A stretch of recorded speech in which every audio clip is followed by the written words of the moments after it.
I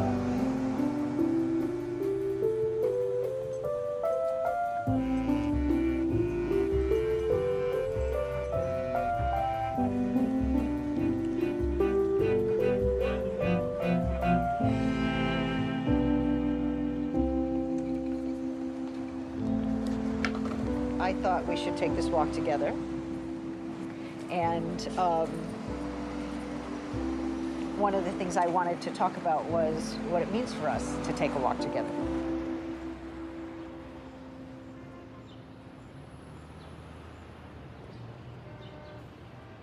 When I first asked you about this, you told me you take walks, you take strolls. I do. And can you say something about what that is for you? When do you do it, and how do you do it, and what words do you have for it?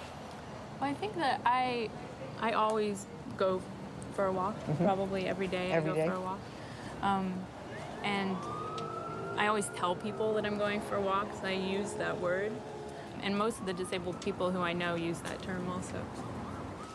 Which environments make it possible for you to take a walk? I moved to San Francisco largely because it's the most accessible place in the world. Yes. And part of what's so amazing to me about it is that the physical access, the fact that the public transportation is accessible, there's curb cuts. Most places, almost most places I'll go, there's curb cuts, buildings are accessible. And what this does is that it also leads to a social acceptability, that somehow because there's physical access, there's simply more disabled people out and about in the world.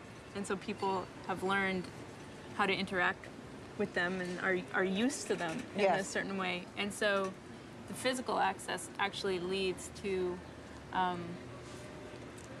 a social access and acceptance. It must be nice not to always have to be the pioneer. Yes, right? The very definitely. first one they definitely. First disabled person they've ever seen. And yeah. Yes, I do, speak and think and talk and move and enjoy life and suffer many of the same heartaches that you do. And anyway, but what I'm wondering about is moving in social space, right? Moving, all the movements you can do and which help you live and which express you in various ways. Do you feel free to move in all the ways you want to move? I could go into a coffee shop and actually pick up the cup with my mouth and carry it to my table. But then that becomes almost more difficult because of just the normalizing standards of our movements. Yes. And the discomfort that causes when I do things with body parts that aren't necessarily what we assume that they're for, that seems to be even more hard for people to deal with. Is that somebody's shoe? Someone's shoe. I wonder if they can walk without it. Yeah. I'm just thinking that nobody takes a walk without there being a technique of walking. Yeah. Nobody goes for a walk without there being something that supports that walk outside of ourselves. And that maybe we have a false idea that the able-bodied person is somehow radically self-sufficient. Yeah. It wasn't until I was in my early 20s, about 20 or 21, that I became aware of disability as a political issue. And that happened largely through discovering the social model of disability, which is basically, in disability studies, they have a distinction between disability and impairment. Yeah. So impairment would be my body, my embodiment right now. The fact that I was born with arthrogryposis, which affects, or what the medical world has labeled as arthrogryposis. But basically that my joints are fused, my muscles are weaker, I can't move in certain ways. And this does affect my life in all sorts of situations. For instance, there's a plum tree in my backyard, and I can't pick the plums off the plum tree. I have to wait for them to drop or whatever. But then, and so there's that embodiment. our own unique embodiments. And then there's disability, which is basically the social repression of disabled people. The fact that disabled people have limited housing options, we don't have career opportunities, we're socially isolated, we're, you know, in many ways there's a cultural aversion to disabled people. So would disability be the social organization of impairment? The disabling effects, basically, of society.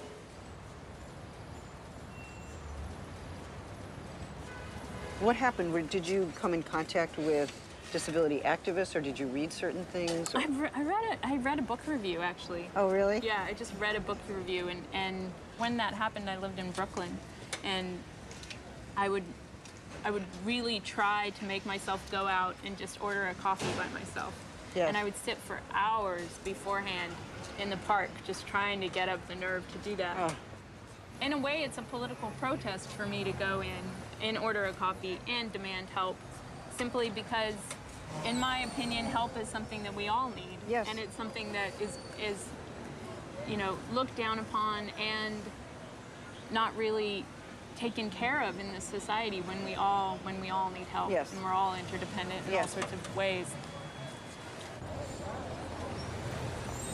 Should we stop and get me something warm?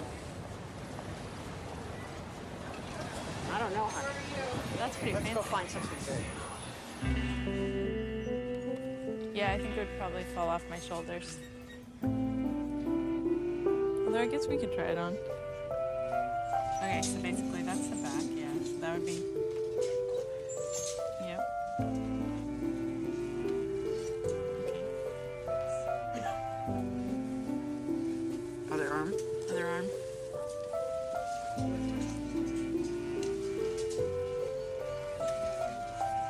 And I like it. It's stylish. It's very stylish. Okay. It's kind of, you know, sporty and fancy. It's gonna be a new show, Shopping with Judith Butler. For the queer eye. Maybe I can just get it while wearing it. Hi. We put the sweater on. Yeah, so, we just I'm wanna actually buy buying it. this one that I'm wearing. So it's by weight. Oh, it's by weight? Yeah. Can we I guess? could probably just do it for $4. That sounds Okay. good. Here you go. Can you read the bills first and then Sure. do the two? Oh, I just meant Oh, to. you just what? Yeah, I just can't hold both at the same time. There you go. Thanks. Thanks so much.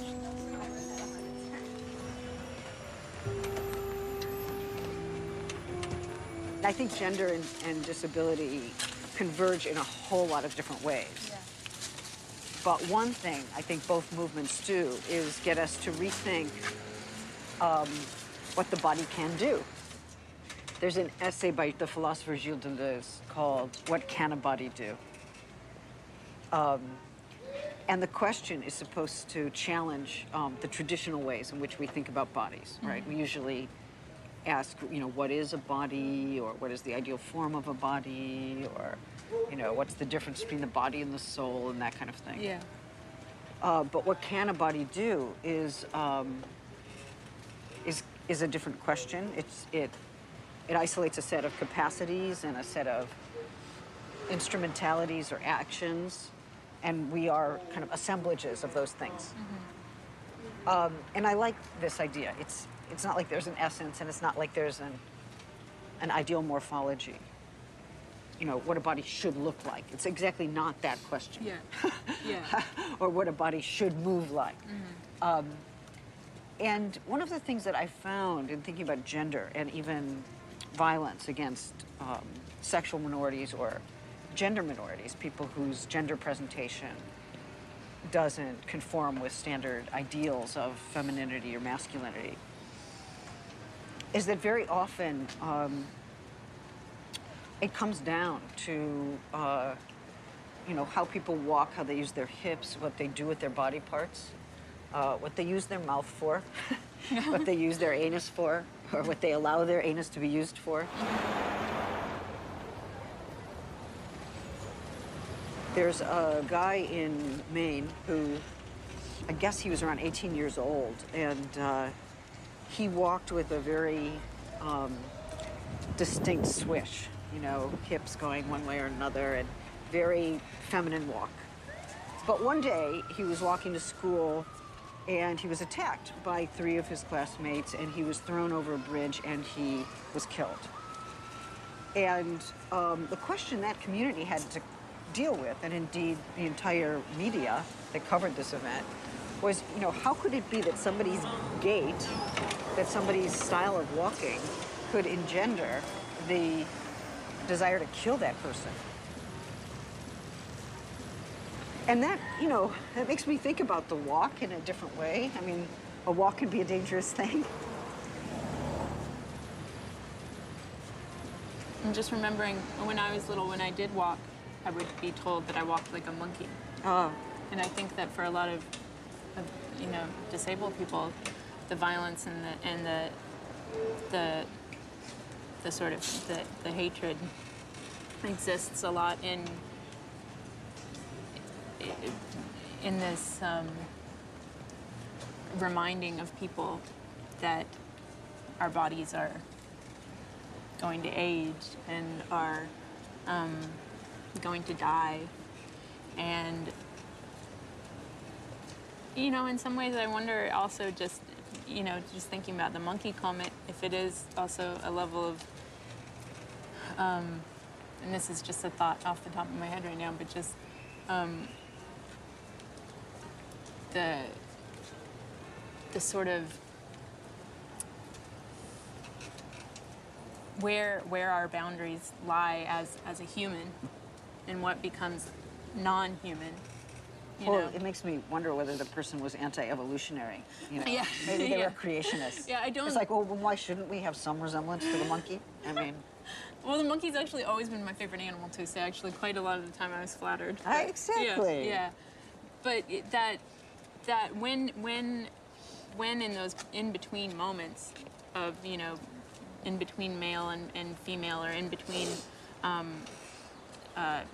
death and health, when do you still count as a human? My sense is that what's at stake here is really rethinking the human as a site of interdependency. Mm-hmm. And I think, you know, when you walk into the coffee shop, right, if I can go back to that moment for a moment, and you ask for the coffee, or you indeed even ask for some assistance with the coffee, you're basically posing the question, do we or do we not live in a world in which we assist each other? Yeah. Do we or do we not help each other with basic needs?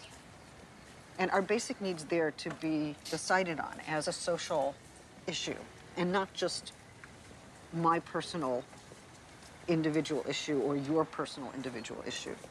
So, I mean, there's a challenge to individualism that happens at the moment in which you ask for some assistance with the coffee cup. Yeah, yeah. And hopefully people will take it up and say, yes, I too live in that world in which I understand that we need each other in order to address our basic needs. Mm-hmm. You know, and I want to organize a social and political world on the basis of that recognition.